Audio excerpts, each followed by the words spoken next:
이 시간 자리에서 다 함께 일어나셔서 사도신경함으로 하나님 앞에 주일 예배를 드리겠습니다. 나는 전능하신 아버지 하나님 천지의 창조주를 믿습니다. 나는 그의 유일하신 아들 우리 주 예수 그리스도를 믿습니다. 그는 성령으로 잉태되어 동정녀 마리아에게서 나시고 본디오 빌라도에게 고난을 받아 십자가에 못 박혀 죽으시고 장사된 지 사흘 만에 죽은 자 가운데서 다시 살아나셨으며 하늘에 오르시어 전능하신 아버지 하나님 우편에 앉아 계시다가 거기로부터 살아있는 자와 죽은 자를 심판하러 오십니다. 나는 성령을 믿으며 거룩한 공교회와 성도의 교제와 죄를 용서받는 것과 몸의 부활과 영생을 믿습니다. 아멘.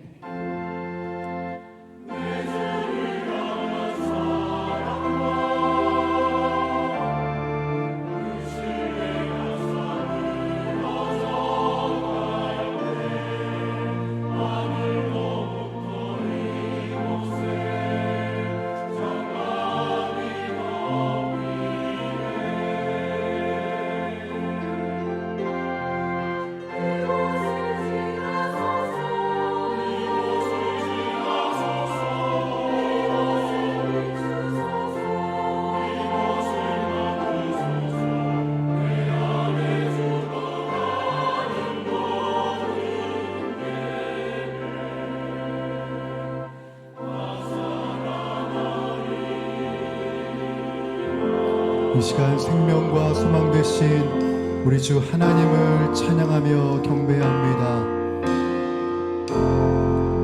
지극히 높은 주님을 낮은 성소로 들어갑니다. 세상의 신을 벗고서 주 보좌 앞에 엎드리리. 내 주를 향한 사랑과 그 신뢰가 사들어져 갈 때 하늘로부터 이곳에 장막이 덮이네.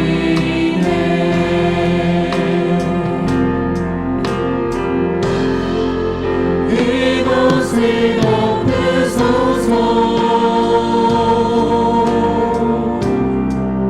이곳을 비추소서. 내 안에 무너졌던 모든 소망 다 회복하리니.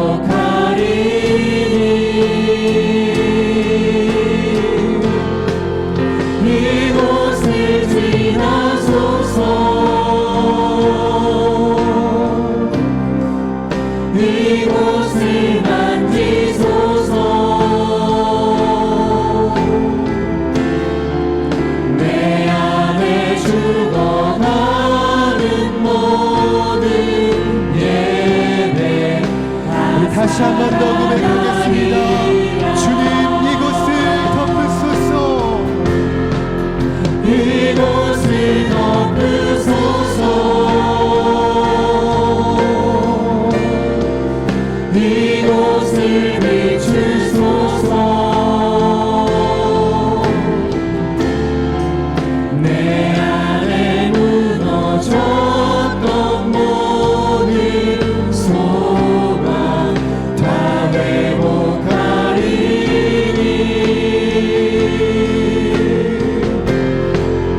이곳을 지나소서. 이곳을 만지소서. 내 안에 죽어가는 모든 예배 다 살아나리라.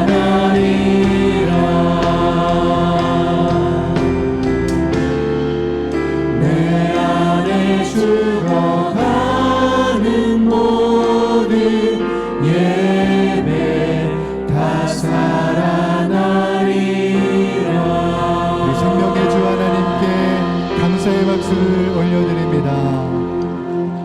우리 자리에 앉아서 계속해서 찬양하시면서 우리 주님의 보좌 앞으로 계속해서 나아가도록 하겠습니다.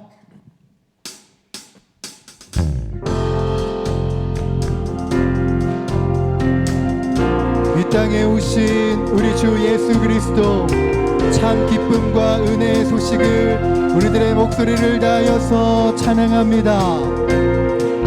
찬양하는 성도여 다 이리 와서 베들레헴 성 안에 가봅시다. 저 구유에 누이신 아기를 보고 엎드려 절하세 엎드려 절하세 엎드려 절하세 구주 나셨네. 우리 2절의 고백으로 찬양합니다. 저 천사여 저 천사여 찬송을 높이 불러서 이 광활한 천지에 울리어라.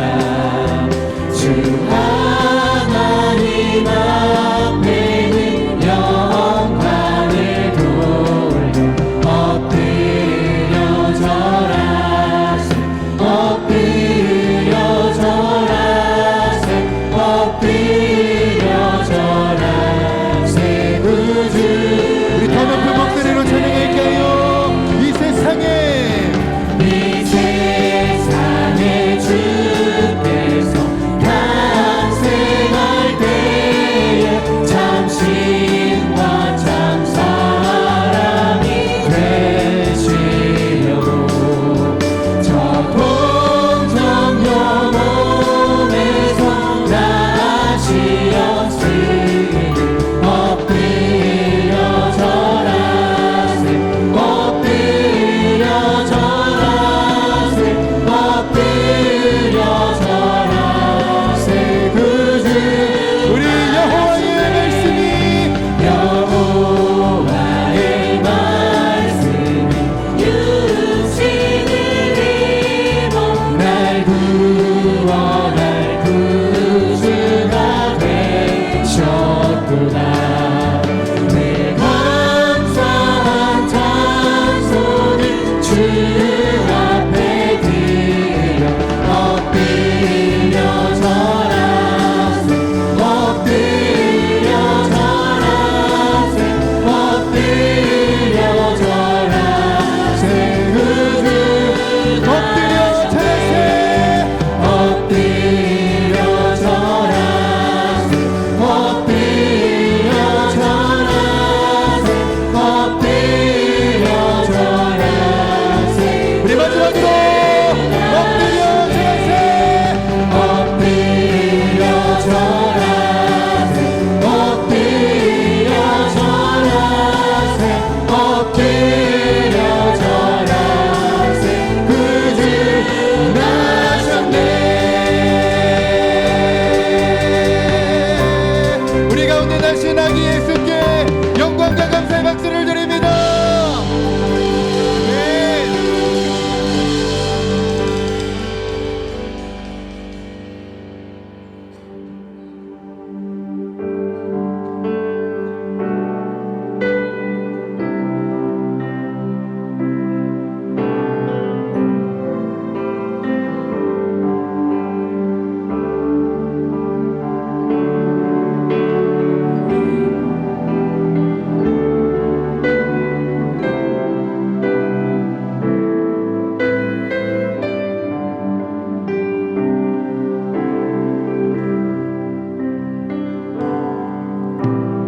땅 위에 오신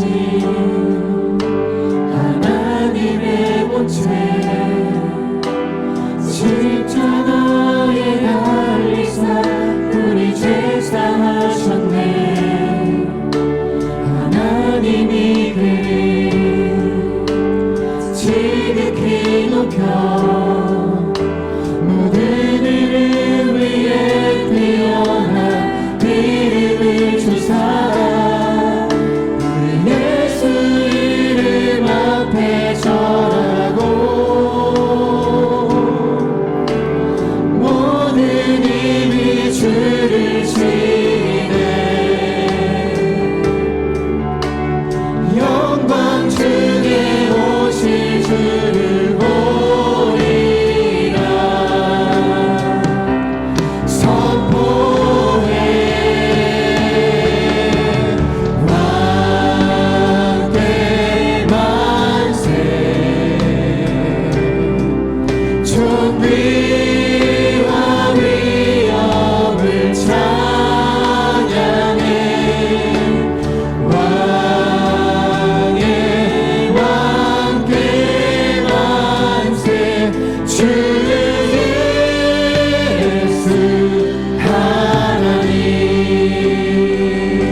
살아계신 아버지 하나님, 12월을 보내며 한 해를 돌아보게 하시니 감사드립니다. 지난 시간 동안 저희의 삶 속에 피난처가 되어 함께 해주신 주님의 은혜에 감사드립니다.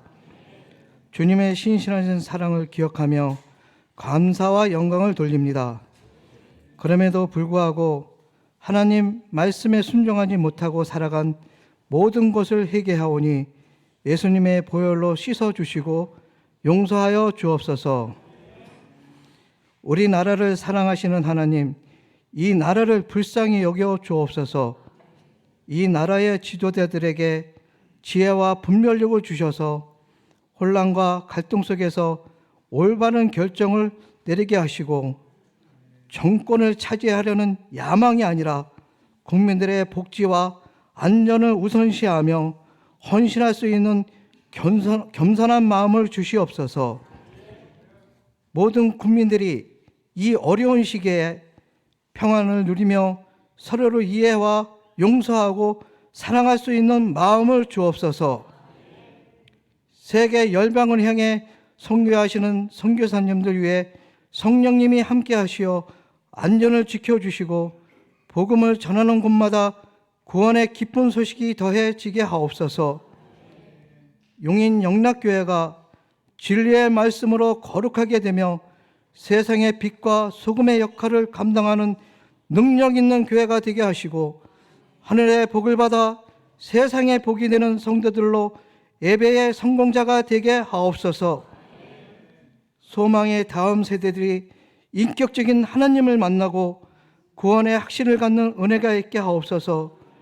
오후 찬양 예배 시간에 성탄 축회 발표회가 있습니다. 영화부부터 청년부가 준비한 모든 손길 위에 복을 더하여 주시고 우리를 위하여 이 땅에 오신 예수님 영광 받아 주시옵소서. 귀한 말씀을 전해주시는 목사님을 영육간에 강건하게 하시고 성령 충만하게 하옵소서. 예배 가운데 선포되는 말씀마다 하나님의 능력을 부어 주옵소서. 말씀을 듣는 성도들은 믿음으로 받아 하나님의 능력을 경험하게 하옵소서. 목사님과 부교역장님 가정에 평안과 건강으로 지켜주옵소서. 원치 않는 질병과 어려움에 있는 성도들에게 문제가 해결되게 하시고 상처가 치료되는 구원의 기쁜 소식이 되게 하여 주옵소서. 오늘도 주의 전을 지키며 예배하는 모든 성도들의 봉사와 헌신을 기쁘게 받아주시고 마음을 다해 찬양하는 시원 찬양대의 찬양을 기쁘게 받아 주옵소서. 우리를 위해 이 땅에 오신 예수님의 이름으로 기도드립니다. 아멘.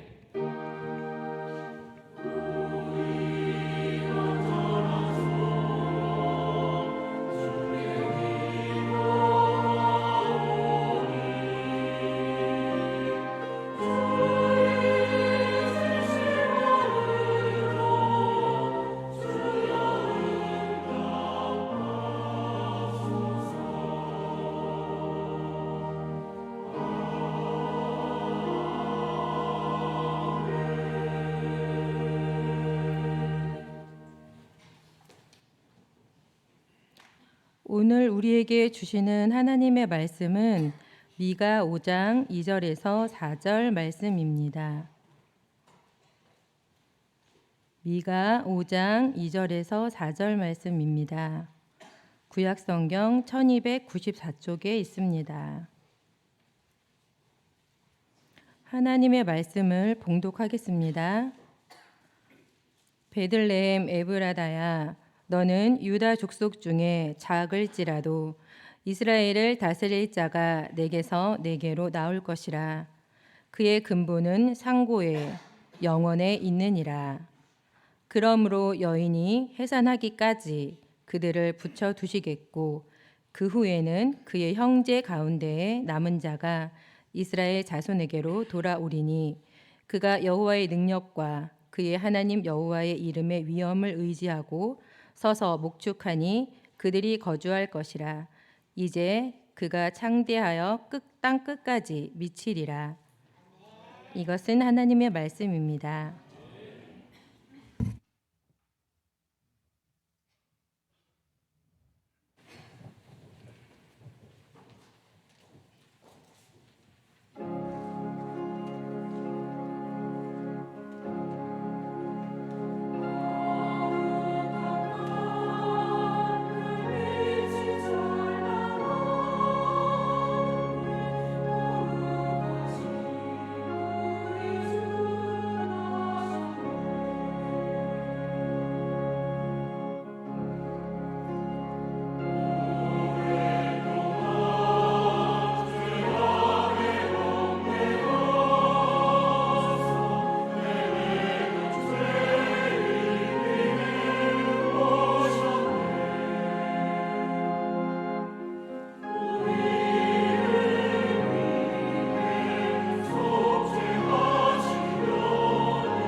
저는 태국 남부 한야에서 사역하고 있는 공연옥 선교사입니다.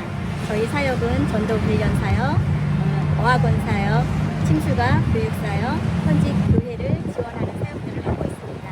혼자가 아닌 함께하는 선교에 동역해 주시는 용인 영락교회 성도 모든 분들께 감사드립니다.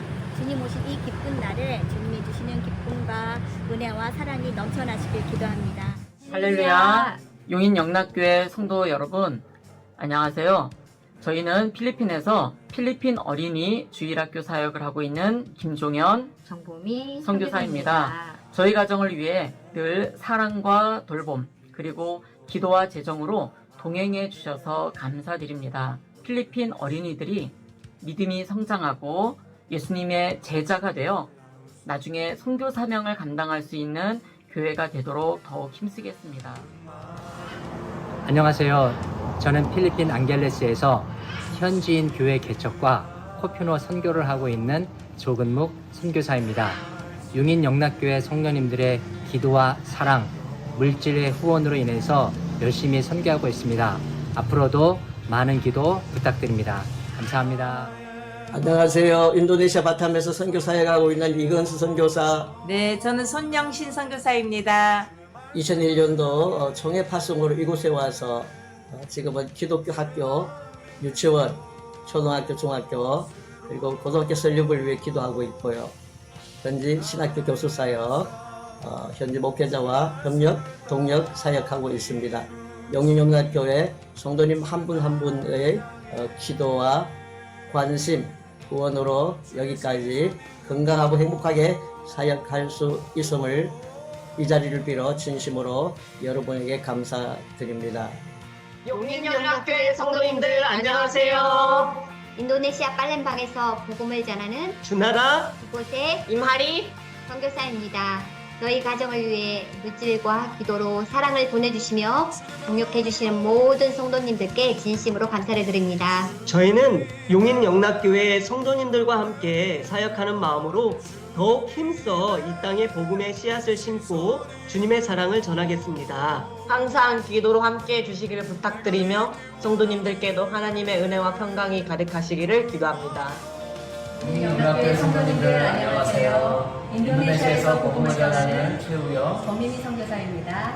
저희 가정을 물질과 기도로 동역해 주시는 모든 성도님들께 감사를 드립니다. 저희는 용인영락교회 모든 성도님들과 함께 사역하는 마음으로 인도네시아 땅에 복음을 전하는 데 더욱 힘쓰겠습니다. 다시 한번 감사드립니다.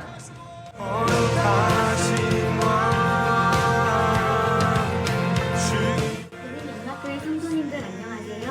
저는 A국 A지역에서 복음을 전하는 이진 선교사입니다. 그동안 저를 위해 오랫동안 신실하게 기도와 물질로 동역해주시는 모든 보내는 선교사님들께 진심으로 감사를 드립니다. 저는 용인영락교회 모든 성도님들과 함께 사역하는 마음으로 이 땅의 사람들에게 복음을 전하고 특히 젊은이들에게 한국어를 가르치며 기쁜 소식을 전하는 데 힘쓰겠습니다. 감사합니다. 용인영락교회 성도님들 안녕하세요. 캄보디아에서 사역하고 있는 유동준 선교사입니다. 캄보디아 선교를 위해 물질과 기도로 함께 동참해 주시는 모든 보내는 선교사님들께 감사를 드립니다. 저희는 동역자 여러분들의 사랑에 섬김에 힘입어 약 150여 명의 아이들과 함께 예배드리며 복음 전파에 힘쓰고 있습니다. 동역자 여러분의 기도와 후원에 힘입어 캄보디아 선교를 위해서 더욱더 힘쓰겠습니다. 안녕하세요. 일본에서 사역하고 있는 백준영, 박민자입니다. 늘 사랑으로 일본을 품어주시고 기도해주신 여러분들과 더불어 오늘까지 복음연로 사역을 감당할 수 있음에 주님께 감사를 드립니다. 주께서 세우신 교회와 믿음의 사람들을 통해 일본에서 내년에도 구원받는 자들이 더해질 것을 기대하며 소망합니다. 여러분 사랑합니다. 축복합니다. 용인영락교회 성도님들 안녕하세요. 저희는 일본 오사카에서 청년 전도를 하고 있는 안웅, 노조미, 혜미입니다. 항상 기도와 사랑으로 섬겨주셔서 감사합니다. 크리스찬이 1%도 되지 않는 일본이 하나님 품으로 올 수 있도록 계속해서 기도해주세요. 감사합니다.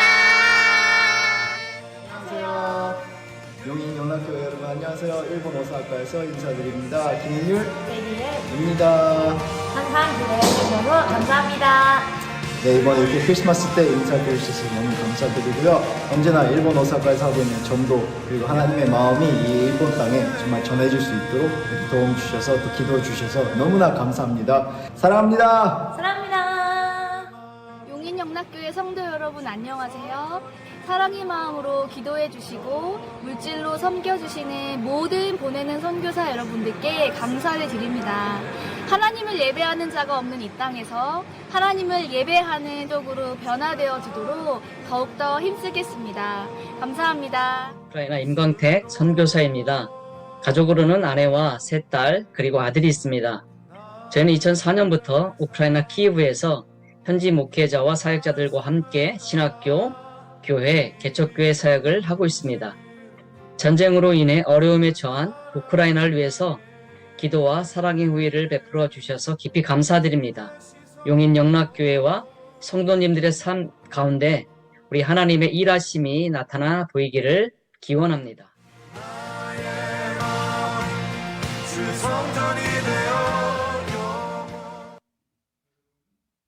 반갑습니다.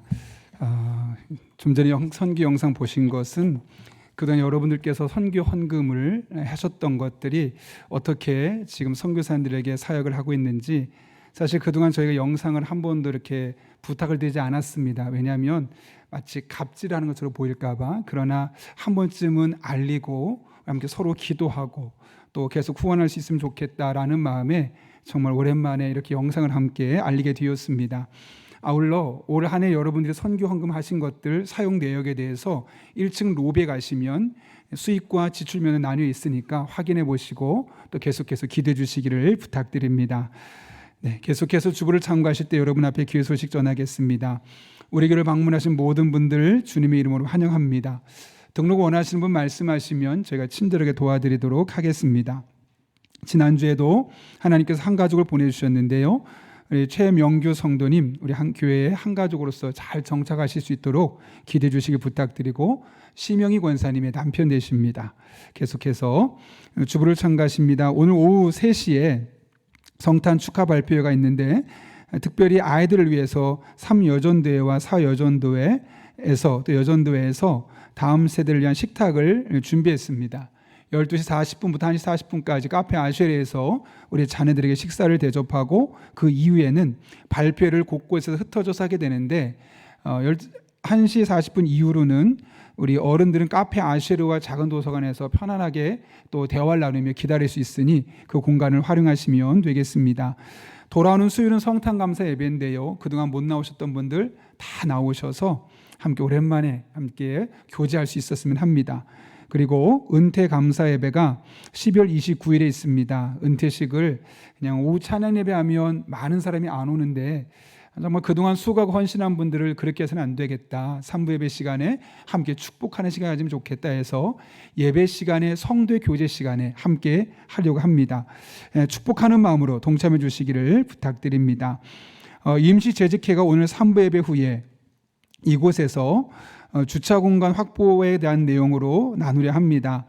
옆에 있는 1주차장이 저희가 임대해서 쓰고 있는데 몇 년 뒤에는 또 건물이 지어져야 되는 상황이어서 우리가 주차 공간이 확보가 필요해서 여러분과 함께 나누려 합니다. 관심 있으신 분들 적극적으로 참여해 주시기 부탁드리고요. 새벽기도의 묵상집을 1층 사무실로 신청해 주시면 되겠습니다. 재정 관련해서 안내 드립니다. 2024년까지 쓸 재정들은 12월 29일까지 청구해 주시고 2025년 1월에 청구된 청구서는 내년 예산에 들어가니까 헷갈리지 아니하도록 여러분들 잘 분별해 주시길 부탁드리고요. 또 한 가지 각 부서 예산 남은 것들은 가지고 계시지 마시고 재정부에 다시 환입을 하고 또 내년에 다시 받는 또 우리 성도들의 헌금인데 그것들이 잘 쓰여질 수 있도록 그렇게 해주시기를 부탁드립니다. IU 세미나가 있습니다. IU가 오는 건 아니고요. INU에서 나와 당신을 서로 알아가는 신앙생활을 하지만 오해들이 참 많이 생깁니다. 그래서 오해하지 않으려면 나를 알고 상대방을 이해해야 되지 않겠습니까? 그래서 MBTI 성격 검사를 우리가 전 교인이 가능하면 하려고 합니다. 주보에 있는 QR코드를 사진으로 찍으면 연결이 돼서 설문조사하면 나의 MBTI가 나오게 되는데 리더들에게 주시고 혹시 소원 오이코스 있으신 분들은 교구 목사님이 주시면 저희가 다 취합을 할 겁니다. 그리고 1월 첫째 주 찬양 예배 시간에 외부 강사분이 오셔서 각각의 그 MBTI에 대해서 설명을 해드리고 또 같은 MBTI끼리 모여서 워크숍을 진행하면서 사람에 대한 좀 더 깊은 이해를 가지는 시간 가지려 합니다. 그러니 여러분 꼭 적극적으로 참여해 주시기를 부탁드리고요. 혹시나 나중에 안 하셨던 분들도 나중에 참여할 수 있는 기회가 제공되니까 1월 첫째 주도 시간을 빼주시기를 바랍니다. 사랑의 성민들의 손길이 있습니다. 김중환 집사님, 이거묵 집사님 가정에서 장례 위로 감사로 사랑의 성미 드렸습니다. 전량 어려운 이웃들을 섬기는데 사용하도록 하겠습니다. 더 자세한 광고는 주보를 참고해 주시고 우리 함께 하나님 앞에 기도하고 말씀 나누겠습니다. 거룩하신 아버지 하나님, 오늘도 우리를 불러주시고 말씀 앞에 서게 하신 은혜 감사합니다. 이 시간 마음의 문을 활짝 열어주시고 선포되는 말씀, 내게 주신 말씀이 되게 하여 주셔서 잠자던 영혼을 깨우고 하나님 앞에 새로운 소망을 꿈꿀 수 있는 복된 시간 되게 하여 주옵소서. 예수님의 이름으로 기도하옵나이다. 아멘.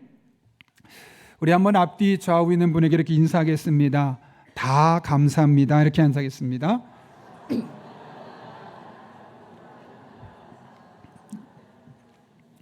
다 감사합니다 아니라 다 감사합니다입니다. 예. 제가 오래전에 가슴 뛰는 부르심이라는 책을 읽었습니다. 그 책을 보게 되면 이 전국 노래자랑 최장수 MC였던 송혜 씨의 이야기가 나오는데 그는 2022년 세상을 떠나기까지 무려 34년 동안 이 전국 노래자랑을 인도했습니다. 늘 밝은 표정 또 한 톤이 업된 목소리로 사람들의 마음에 즐거움을 안겨주었었죠. 그런데 그의 기사를 보다가 깜짝 놀라고 제가 당황했습니다. 이런 내용이 써 있는 겁니다. 남산 절벽 투신 가지 걸려 살아 94세 송혜도 당황시킨 다큐. 이런 내용입니다. 제목을 보니까 그동안 이 송혜 씨가 여러 방송사에서 다큐멘터리 찍읍시다. 얼마나 많이 왔겠습니까? 근데 고사했다는 겁니다. 한 번도 찍지 않고 계속 거부하다가 한 번 찍게 되었는데 그 찍게 됐던 이 다큐멘터리의 제목을 저렇게 뽑아냈던 거죠. 그는 일제강점기에 이북에서 태어나서 6.25 전쟁 때 미국의 함선을 타고 이제 부산에 내려왔습니다. 어린 나이에 혼자 와서 할 수 있는 것이 아무것도 없었고 유랑극단에 끼어서 그들을 뒤에서 보조하면서 힘겹게 살아가는 겁니다. 먹을 거는 제대로 먹었겠습니까? 누가 따뜻하게 그를 감싸줬겠습니까? 전쟁터에서 힘겹게 하루하루 살아가는 그 어린 나이에 얼마나 삶이 힘들었는지 스스로가 자살을 하기로 결단합니다. 그래서 남산 절벽에 올라가서 투신을 한 겁니다. 그런데 떨어져 내리다가 소나무에 옷이 걸리면서 그가 살아나게 되었고 그 가까스로 살아남았던 것이 그 제목에 끼어 있었던 거죠. 근데 그 기사를 보면서 얼마나 힘들었으면 남산에서 투신 자살을 선택했을까라는 생각이 들었는데 계속 읽다 보니 더 가슴 아픈 일이 있었습니다. 몇 년 전에, 그러니까 그 당시에 몇 년 전이죠. 자녀가 20살짜리 20대 자녀 아들이 있었는데 한남대교 오토바이를 타고 가다가 사고가 난 겁니다. 사고가 났으면 사고를 낸 사람이 빨리 병원에 들어갔으면 살았을 텐데 뺑소니를 친 겁니다. 결국 그 젊은 나이의 아들이 한남대교에서 목숨을 잃게 되었던 거죠. 그날 이후로 송혜 씨는 단 한 번도 한남대교를 건널 수 없었다고 합니다. 그 앞을 지나갈 때마다 죽었던 아이의 모습이 트라우마가 되어서 한 번도 한남대교를 건너지 못한 것이죠. 사실 겉으로만 보면 편당 수백만 원씩 받는 매우 성공한 MC입니다. 더군다나 늘 밝죠. 늘 즐겁죠. 다른 사람을 즐겁게 만들어주고 또 건강한 모습이었습니다. 그러나 그 이면을 보게 되면 다른 사람이 차마 공개할 수 없었던 그 마음의 상처와 아픔이 얼마나 컸을지가 능히 짐작이 됩니다. 그런데 돌아보면 이것이 비단 송혜 씨만의 이야기일까? 물론 그 아픔의 크기는 조금씩 다를 수 있겠지만 이 시대를 살아가고 있는 수많은 사람의 보편적인 이야기일 겁니다. 겉으로는 내색하지 않을 겁니다. 괜찮습니다. 살만합니다. 아직 버틸만 해요. 라는 말을 하겠지만 사실 그 내면을 들여다보면 곪도록 많이 곪고 곪아서 힘겨운 시간을 보내고 있는 수많은 성도들이 우리 주변에 많이 있습니다. 그나마 다행인 것은 그가 평생을 이런 트라우마와 괴로움 속에 살았지만 2022년 세상을 떠나기 몇 달 전에 아홉 살짜리 손녀를 통해서 하나님의 사랑을 알게 되었고 예수님의 십자가를 알게 되었고 마침내 예수님을 영접하게 되었다는 거죠. 기사를 보니까 그 순간 예수님의 십자가를 통한 하나님의 사랑을 듣고 나서 아멘이 아니라 아멘, 아멘 2번 외칠 정도로 그 시간을 너무 기쁘게 받아들였다는 겁니다. 왜 그랬을까요, 여러분? 돈으로 줄 수 없는, 또 높은 명예나 사람의 인기로 해결할 수 없는, 하나님만 주실 수 있는 그 마음의 평안을 그제서야 경험했기 때문에 그렇습니다. 그동안 얼마나 많은 돈을 벌었습니까? 얼마나 많은 인기가 있었습니까? 그런데 그것이 그 마음의 트라우마를 이겨낼 수 없었던 거죠. 아들을 잃어버린 그 상처를 이길 수 없었습니다. 많은 돈이, 수많은 인기가 이 모든 것을 이겨낼 수 없었습니다. 그러나 예수님의 십자가 사랑을 경험하게 되고 그것을 마음에 받아들이는 순간 원인을 알 수 없는 평강으로 말미암아 아멘, 아멘 2번씩이나 고백할 수 있었다는 거죠. 평생 그는 이와 같은 상처를 안고 살았지만 마지막만큼은 예수님을 믿고 세상에 줄 수 없는 참 평안을 누리며 이 세상을 마감할 수 있었습니다. 이것은 아무나 누릴 수 없는, 예수님을 믿는 사람만 누릴 수 있는 영적인 특권이죠. 오늘 우리는 대림절을 보내고 있습니다. 대림절은 십자가를 통해서 이와 같은 일을 가능하게 하신 예수님이 이 땅에 오셨던 날을 다시 기억하고 기념하며 늘 그분의 사랑, 늘 그분의 은혜, 늘 그분의 축복 안에 우리가 숨쉬며 살아갈 수 있도록 만들어진 절기입니다. 오늘 대림절 4번째 주일을 맞아서 다시 한번 이 예수님의 십자가 사랑이 경험되고 여러분 한 분 한 분의 삶 속에 남아있는 많은 트라우마와 상처들이 이 하나님으로 말미암아 해결될 수 있기를 예수님의 이름으로 축원합니다. 오늘 본문은 메시아이신 예수님께서 이 땅에 오실 것을 미가가 예수님 오시기 약 700년 전에 예언했던 말씀입니다. 오늘 미가서의 배경은 주전 8세기입니다. BC 8세기죠. 당시 이스라엘은 내우 외환의 위기를 겪고 있었습니다. 내부적으로는 사회 지도층에 속한 이들이 갑질을 하고 또 자신들의 이해 득실을 따라서 정책을 세우고 경제를 이끌어가는 과정을 통해서 수많은 사람들의 마음에 상처를 입게 되고 경제적으로 힘들어지게 되고 영적으로 황폐하게 되었던 때가 바로 주전 8세기입니다. 외적으로는 북이스라엘이 그 당시에 가장 강력했던 나라 아수르에게 멸망하기 바로 직전 풍전등화에 위치해 놓였던 상황이었습니다. 오늘 본문 1절이 그 당시 상황을 이렇게 소개하고 있는데요. 제가 한번 읽어볼까요? 딸 군대여 너는 때를 모을지어다. 그들이 우리를 에워쌌으니 막대기로 이스라엘 재판자의 뺨을 치리로다. 막대기로 이스라엘 재판자의 뺨을 친다는 게 무슨 말일까요, 여러분? 이스라엘 백성들의 지도자들이 있는데 아수르의 권세자들이 그들을 무시하면서 뺨을 때리는 겁니다. 손도 아니고 회초리로. 얼마나 수치스러운 장면입니까? 예를 들면 우리나라 대통령이나 높은 직급에 있는 사람들이 외교 관계 속에서 그들에게 뺨을 맞고 수치와 수모로 당하는 상황을 생각해 보면 되는 겁니다. 이렇게 지금 이스라엘 백성들은 내우 외환의 위기를 겪고 있었던 것이죠. 이런 상황에서 그들에게 가장 필요한 것이 무엇이었을까요, 여러분? 로또에 당첨되는 것, 돈 몇 푼 손에 쥐는 것, 조금 더 높은 한 자리에 올라가는 것, 물론 그런 것들이 그들의 마음속에 얼마간의 안정감을 줄 수 있었겠지만 궁극적인 문제는 해결할 수 없는 상황입니다. 지금 이 상황에 그들이 가장 필요한 것은 이 모든 문제를 해결해 줄 수 있는 구원자를 만나는 것이죠.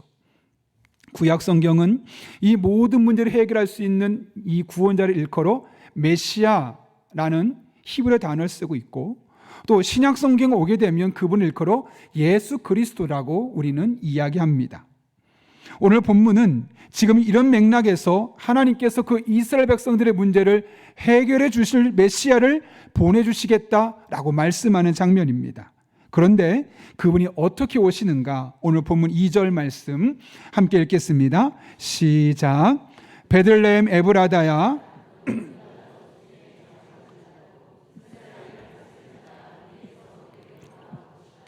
그의 근본은 상고에 영원에 있느니라. 아멘. 여기 보면 베들레헴 에브라다야라고 부르고 있죠. 이 베들레헴과 에브라다는 지명입니다. 그런데 이 에브라다는 베들레헴의 과거 지명입니다. 그러니까 같은 동네를 과거 이름을 한 번 더 부르고 오늘날의 이름을 한 번 더 부르는 거죠. 왜 그렇게 불렀을까? 그 뜻을 보면 됩니다. 베들레헴은 떡집이고 여기서 말하는 에브라다는 풍성한 열매입니다. 그러니까 베들레헴 에브라다는 말은 뭐냐면 열매가 풍성한 떡집, 이런 뜻을 갖고 있습니다. 그러니까 이 베들레헴을 향한 이 소망이 얼마나 큰지를 알고 있는 것이죠. 이곳은 열매가 풍성한 도시, 떡이 넘치는 도시, 이런 것을 그들이 기대했던 것입니다. 그러나 그 이름과는 정반대로 이 베들레헴은 인구가 1000명도 채 되지 않는 작은 시골 마을이었습니다. 오늘 본문은 말하죠. 너는 유다 족속 중에 작을지라도. 좀 전에 베들레헴 에브라다의 큰 이름을 말해놓고 너는 작다라고 말하고 있는 겁니다.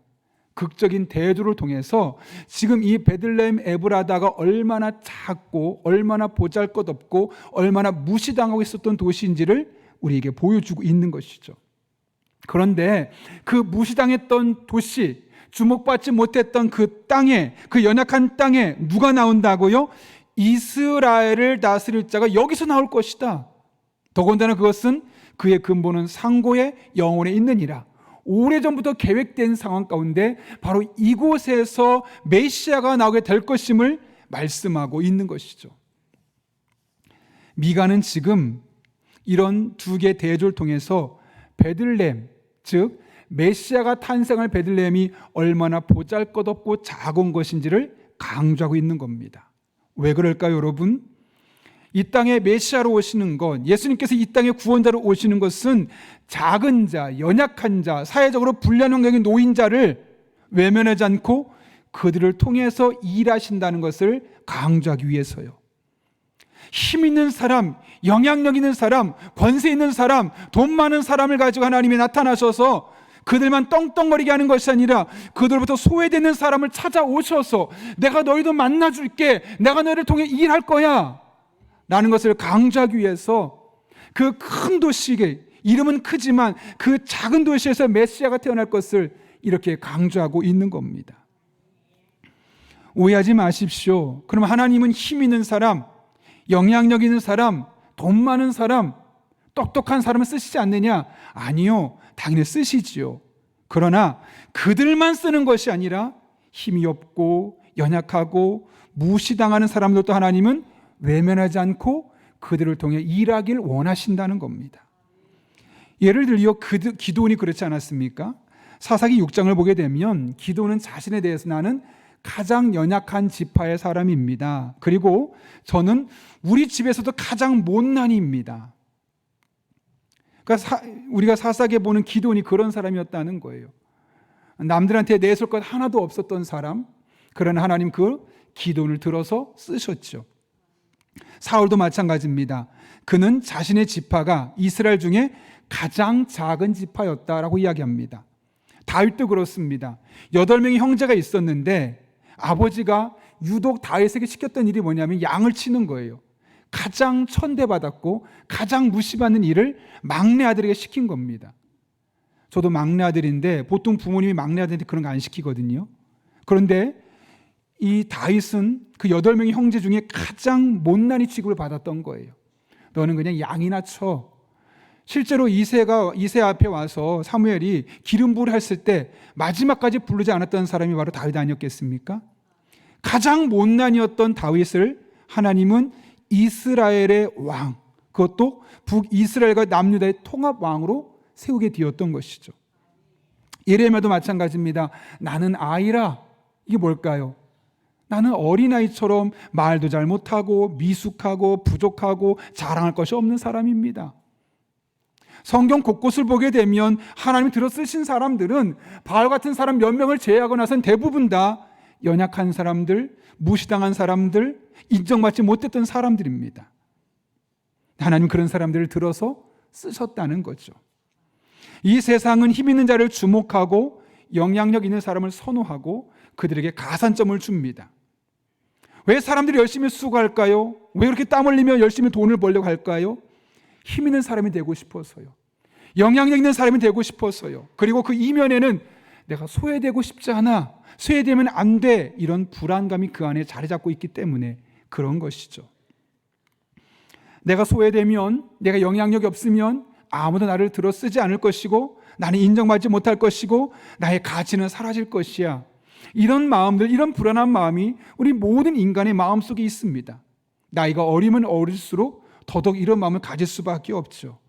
그러나 하나님은 그렇지 않다는 겁니다. 오히려 작은 자, 연약한 자, 부족한 자, 남들의 관심 밖에 있는 자, 그런 사람들을 통해서 하나님께서 일하신다는 거죠. 여러분, 지금까지 살아오면서 나는 왜 이게 안 될까? 나는 왜 이게 부족할까? 혹시 여러분이 가지지 못한 것 때문에, 남들보다 부족한 것 때문에 원망하거나 불평하거나 좌절했던 적은 없습니까? 상관없습니다. 그래도 하나님이 여전히 여러분을 사랑하시고 여전히 여러분을 주목하시고 여러분을 통해 일하기를 원하십니다. 그리고 이 사실을 확신하게 될 때 우린 환경이 무너지지 않을 수 있고, 우린 영적인 자신감을 가질 수 있고, 우리가 영적인 자신감을 가질 뿐만 아니라 주변을 향해 눈을 들어볼 수 있으며, 주변에 상처 있고 나보다 더 힘들고 나보다 더 아픈 사람을 끌어안을 수 있는 그런 영적인 여유까지도 소유할 수 있게 되는 것이죠. 내 마음의 생수 61잔이라는 그런 여러 가지 이야기가 기록된 책이 하나 있어요. 그 책에 보게 되면 어느 간호대학교에서 기말고사를 보게 되는데 갑자기 여기저기서 탄식 소리가 나오는 거예요. 문제가 너무 어렵다는 거죠. 답을 쓸 수 없다는 거죠. 그 어떤 문제인가 봤더니 이 문제가 이렇습니다. 우리 학교를 청소하는 아주머니의 이름이 무엇입니까? 학생들이 화가 났어요. 그래도 어쨌든 문제니까 생각해 보니까 키가 한 요 정도 되고 나이는 한 50대쯤 되는 분 같은데, 그러나 이름은 아무도 생각이 나지가 않는 거예요. 한 학생이 화가 나서 항의투로 선생님에게 묻습니다. 교수님, 혹시 이 문제도 점수에 들어갑니까? 이 말은 뭘까요? 아니, 우리가 지금 간호학과면 간호학 시험을 보고 그 문제를 맞춰야지 왜 쓸데없이 청소하는 아주머니의 이름까지 우리가 맞춰야 됩니까? 그런 항의가 담겨 있는 거죠. 그랬더니 교수님이 뭐라고 말하냐면, 당연하죠. 여러분은 간호사로서 이제 수많은 다양한 사람을 이제 만나게 될 텐데, 그 중에는 돈이 많은 사람도 있고 돈이 적은 사람도 있을 겁니다. 유명한 사람도 있을 것이고, 누구한테 이야기를 해도 아무도 모르는 무명한 사람도 있을 겁니다. 많이 아픈 사람과 또 덜 아픈 사람도 있을 것이고, 여러분에게 잘 해주는 사람도 있을 것이고, 여러분을 짜증나게 만드는 사람도 있을 겁니다. 그런데 돈이 많다고 잘해주고 돈이 없다고 잘 못해주거나, 나한테 잘해주기 때문에 잘해주고 나한테 좀 짜증나게 했다고 해서 여러분들 짜증내서는 안 됩니다. 이 모든 사람, 그 한 사람 한 사람이 간호사인 우리에게는 너무나 중요합니다. 그리고 그들은 여러분에게 각별한 주의를 받을 권리가 있습니다 라고 이야기를 하는 거죠. 사실 학생들 입장에서는 이해가 안 되죠. 내 돈 내고 내가 공부하는데, 아니 내가 돈 낸으로 저분이, 내가 낸 돈으로 저분이 먹고 사는데 내가 굳이 그분들까지 신경 쓸 필요가 있어? 내가 열심히 공부해서 내가 그냥 좋은 간호사 돼서 돈 벌고 먹고 살면 되는 거 아니야? 내 코가 석자인데 라고 생각할 수 있겠지만 아니라는 거죠. 그날 그 시험을 통해서 그 간호학과 학생들이 큰 교훈을 깨닫게 되었습니다. 그리고 그 여사 이름은 도로시라는 것을 알게 되었고, 그날 그 교수님의 교훈을 평생 잊지 않게 되었다는 것이죠. 한신대 학장이었던 김정준 박사님이 계신데, 목사님이죠. 폐병이 걸렸습니다. 치료하다가 안 돼서 요양원에 입원하게 되었습니다. 요양원에 입원하게 되었는데 조금씩 몸이 나아지면 좋으련만 점점 몸이 나빠지는 겁니다. 결국 죽음의 방이라고 불렀던 마지막에, 그 요양원에서 마지막 가는 사람, 죽음을 문턱 앞에 둔 사람만 가는 그곳에까지 가게 되었습니다. 하루하루 일어나는 것도 너무나 힘들고 이제 죽음만을 기다리고 있는데, 어느 날 문득 내가 왜 이렇게 새 죽어야 되지? 설사 내가 이렇게 언제 죽을지 몰라도 그냥 맥없이 죽음을 당하지 말고 좀 의미 있게 죽음을 맞이했으면 좋겠다라는 마음이 들었던 거예요. 그래서 힘겨운 몸을 일으켜 세우고 주변을 돌아다 보니까 나만 죽을 몸인 줄 알았더니 나보다 더 아픈 사람들이 많이 그 병실에 누워 있는 거예요. 그날부터 한 사람 한 사람 찾아다니면서 그들의 병수발을 들기 시작했습니다. 그렇게 하루가 지나가고 일주일이 지나가고 한 달이 지나가고 놀란 변화들이 일어나는 거예요. 첫날은 몸이 찌뿌둥하고 무거웠는데 어느덧 몸이 조금씩 가벼워지는 겁니다. 처음에는 조금만 일해도 힘들었는데 이제는 오랫동안 일해도 별로 힘이 들지 않아요. 왜 그런가 봤더니 자기도 모르게 폐가 조금씩 좋아지고 있었던 거죠.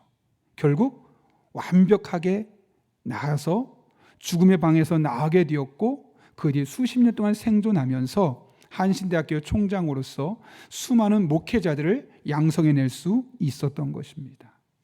사실 죽음을 눈앞에 두었던, 죽음의 방에 누워 있었던 그 김정준 박사야말로 그 시간만큼은 세상에서 가장 힘없고 가장 낮고 가장 영향력이 없는 사람이었을 겁니다. 그냥 가만히 있어도 될 겁니다. 그러나 그런 상황에서도 내가 누군가의 도움을 받아야지라는 마음보다는 내가 누군가를 도울 수 있을까? 이런 몸 가지고 도울 수 있는 사람이 누가 있을까를 찾으면서 나아갔을 때 그 주변에 자기보다 더 낮고 더 약하고 더 힘이 없는 사람들을 발견하게 되었고 그들을 끝까지 섬기는 과정을 통해서 그의 병든 몸은 고침을 받게 되고 또 많은 사람을 마지막까지 편안하게 세상을 떠날 수 있도록 이끌어 주었다는 겁니다. 여러분, 이것이 바로 하나님 나라를 살아가는 우리의 삶의 방식이 되어야 되지 않겠습니까? 물론 우리 한 사람 한 사람 사는 거 너무너무 힘들죠. 뉴스를 보면 IMF, 제2 IMF가 또 올 것 같다는 이야기도 하고 여러 가지 많은 말들이 있죠. 그래서 남들은 눈에 들어오지 않습니다. 정말 내 코가 석자입니다. 그러나 그럴 때라 할지라도 우리는 주변을 돌아보면 나보다 더 아픈 사람들, 더 연약한 사람들, 더 힘이 없는 사람들, 내 도움이 아니면 일어설 수 없는 사람들이 얼마나 주변에 많은지 모릅니다. 하나님께서 그들을 우리 주변에 주신 것이죠. 그러니 여러분이 없는 것에 너무 좌절하지 말고 여러분의 연약함과 나약함에 무너지지 말고 도리어 연약하고 부족한 자들에게도 임하시는 하나님의 놀라운 역사를 사모할 수 있기를 바랍니다. 그리고 그 받은 바 은혜로 주변을 돌아보며 나보다 더 연약한 사람들, 나보다 더 힘이 없는 사람들, 나보다 더 무시받는 사람들에게 다가서서 그들을 돕고 그들을 섬기는 축복의 통로가 될 수 있기를 바랍니다. 그럴 때 이 대림절 기간에 그 어느 곳에서 경험할 수 없었던 하나님의 풍성한 사랑과 여러분을 만져주심을 온전히 경험하게 될 것입니다. 그런 은혜가 저 여러분의 삶 가운데 경험될 수 있기를 예수님의 이름으로 축원합니다. 우리 함께 기도하겠습니다. 이 시간 기도하실 때 오늘 말씀을 기억하며 우리가 이렇게 기도하겠습니다. 하나님, 연약합니다. 부족합니다. 늘 그것 때문에 힘겨운 시간을 보냈습니다. 그러나 나도 하나님께 쓰임받기를 원합니다. 나를 사용하여 주셔서 나보다 힘들고 어려운 사람들에게 축복의 통로가 되게 하시고 은혜와 사랑의 통로가 되게 도와주시고 그들 또한 하나님이 들어 쓰시는 사람이라는 사실을 온전히 깨달을 수 있도록 은혜 베풀어 주옵소서.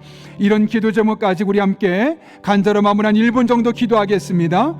거룩하신 아버지 하나님, 오늘도 우리를 주님 전에 불러주시고 우리를 돌아보며 하나님의 은혜를 생각할 수 있게 하신 것 진심으로 감사를 드립니다. 나만 부족하고 나만 연약하고 나의 삶에만 문제가 있고 나만 힘든 것처럼 보였지만 주변을 돌아보면 나만큼 힘든 사람이 있고 나보다 어려운 사람이 있음을 깨닫게 됩니다. 하나님, 그런 사람들에게 하나님 영광의 쓰임 받기를 원합니다. 나를 먼저 만나주시고 나를 먼저 찾아주시고 나의 말 먼저 회복시켜 주셔서 주변을 돌아보며 수많은 사람들에게 하나님의 은혜와 축복의 통로를 쓰임받는 하나님의 사람들 되게 하여 주옵소서. 그럴 때 우리 주변이 놀란 은혜로 살아나게 도와주시옵고 정말 하나님이 함께 하시는 것을 우리가 목도할 수 있도록 주께서 친히 역사하여 주옵소서. 그렇게 하나님만을 바라보며 의지하며 믿음으로 나아갈 때 우리 성도들의 삶이 복된 삶이 되게 도와주시고 늘 하나님과 동행하는 일상이 되게 하여 주옵소서. 그렇게 하나님만을 바라보며 의지합니다. 주여 축복하여 주옵소서.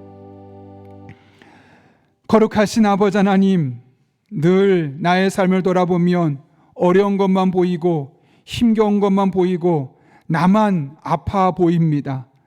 그러나 주변을 돌아보면 나만큼 힘든 사람이 있고 나보다 아픈 사람이 있음을 깨닫게 됩니다. 하나님, 그런 이들에게 하나님의 은혜와 사랑의 축복의 통로로 쓰임 받기를 원합니다. 우리 성도 한 사람 한 사람을 먼저 만나 주셔서 외로움과 괴로움을 다 하나님 몰아내 주시고 하나님을 누릴 수 있는 영적인 만족과 기쁨을 품은 가운데 힘겨운 시간을 보내고 있는 아픈 사람들, 연약한 사람들에게 이웃이 되어서 그들에게 은혜와 축복과 사랑의 통로로 쓰임받게 하여 주옵소서. 이 한 주도 함께 하실 줄로 믿사오며 예수님의 이름으로 기도하옵나이다. 아멘. 우리 찬송가 399장 부르실 때 마지막 절에 일어서서 봉헌하시겠습니다.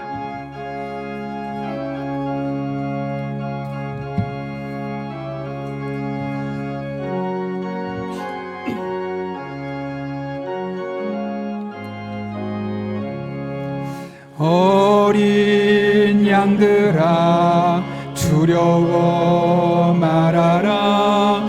주님 우리와 함께 하신다. 하늘과 땅의 모든 권세로 그 양떼들을 항상 지키신다. 오직 믿음으로 두려움 없으리.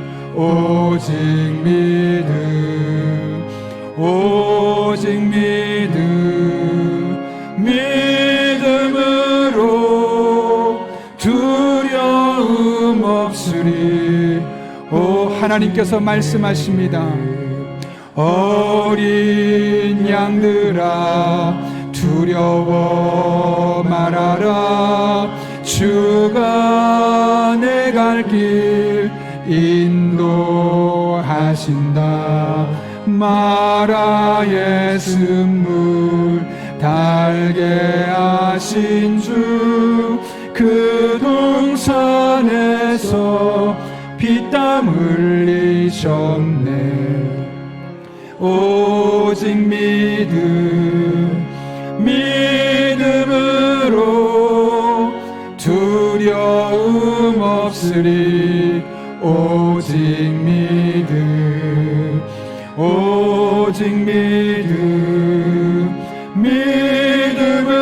믿음으로 두려움 없으리. 오직 믿음. 어린 양들아 두려워 말아라. 주님 언제나 함께 하신다.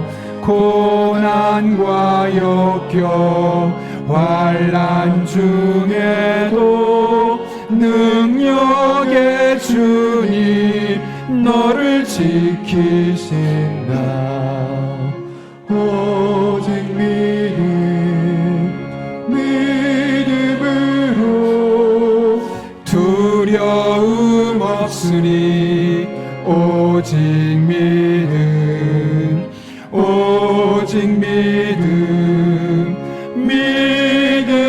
믿음으로 두려움 없으리.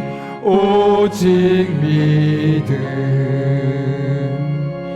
살아계신 하나님 아버지, 어린 양과 같아서 늘 두려워하며 떨며 걱정하는 우리들이지만 그럴 때마다 우리와 함께 하시며 갈 길을 인도하실 뿐만 아니라 우리 인생의 쓴물을 달게 하시고 고난과 역경 환난 중에서도 능력으로 우리를 지켜주신 은혜 진심으로 감사를 드립니다.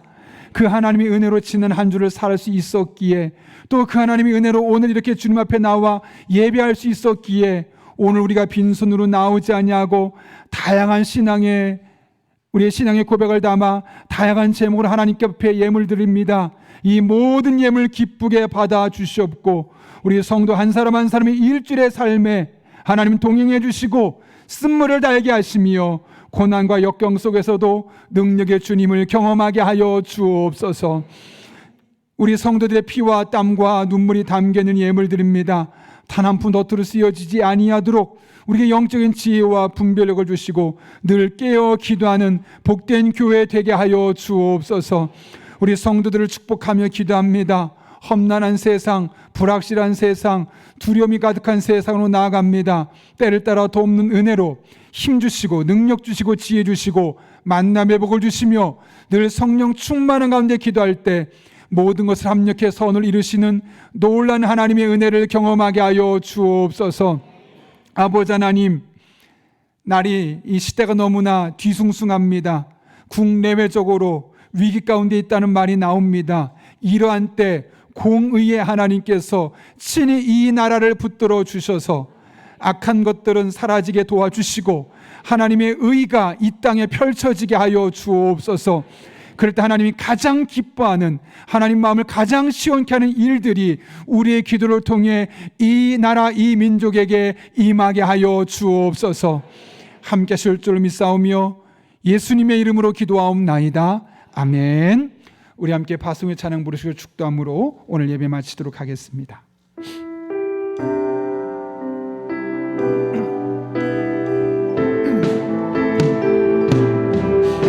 우리의 피난처이신 주님 앞에 함께 믿음을 고백합니다.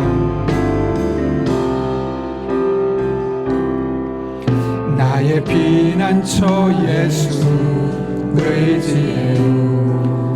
주님만 우리 인생의 피난처가 되십니다. 아멘. 나의 가는 길에 거센 바람 몰아쳐와도 나의 피난처 예수 의지. 나는 영원히 주님만을 사랑합니다. 마음을 담아 고백하며 찬양합니다. 한 번 더 고백해 볼까요? 나는 영원히 주님 사랑해요.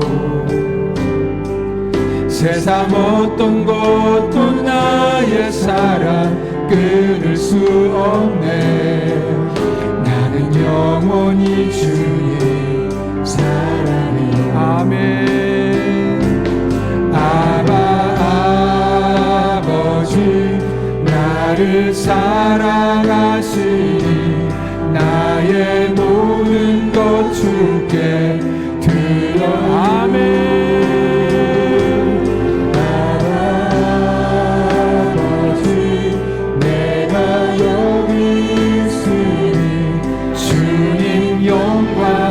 한 번 더 고백합니다.